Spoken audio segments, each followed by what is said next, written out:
ഓണം എന്ന് പറയുമ്പോൾ നമ്മൾ മലയാളികൾക്ക് അത്ര കണ്ട് ഇഷ്ടപ്പെട്ട ഒരു സെലിബ്രേഷൻ വേറെ ഇല്ല എന്ന് തന്നെ പറയാം അല്ലേ. എൻ്റെ ലൈഫിലാണെന്നുണ്ടെങ്കിലും ഓണം എന്ന് പറയുമ്പോൾ ഒത്തിരി നല്ല ഓർമ്മകളുണ്ട്. അത് സ്കൂളിൽ പഠിക്കുമ്പോഴാണെന്നുണ്ടെങ്കിലും ഇപ്പോഴാണെന്നുണ്ടെങ്കിലും ആ ഒരു എക്സൈറ്റ്മെൻറ്റിന് ഒരു കുറവ് വന്നിട്ടില്ല.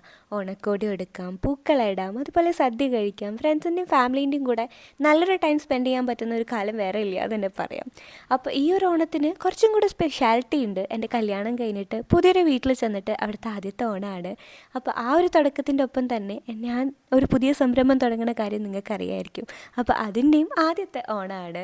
അപ്പോൾ ഞാൻ ദേ പൂക്കളത്തിൻ്റെ കൂടെ എൻ്റെ കുട്ടി ലോഗോ കൂടി ഇടാനുള്ള ശ്രമത്തിലാണ്. അത്രയും പെർഫെക്റ്റ് ആയിട്ടൊന്നും ഇടാനൊന്നും എനിക്കറിയത്തില്ല. പറ്റുന്ന പോലെ ഞാൻ ചെറുതായിട്ട് നമ്മുടെ ലോഗോ ഇങ്ങനെ ക്രിയേറ്റ് ചെയ്തുകൊണ്ടിരിക്കുകയാണ്. ഫൈനലി ഞാൻ വിചാരിച്ചത്രയ്ക്ക് വന്നില്ലെങ്കിലും ചെറിയ രീതിയിലൊക്കെ അത് അങ്ങോട്ട് ആക്കിയിട്ടുണ്ട്, ഒപ്പിച്ചിട്ടുണ്ട് എന്ന് വേണമെങ്കിൽ പറയാം. അപ്പോൾ എല്ലാവർക്കും എൻ്റെയും തോട്ടത്തിൻ്റെയും ഹൃദയം നിറഞ്ഞ ഓണാശംസകൾ.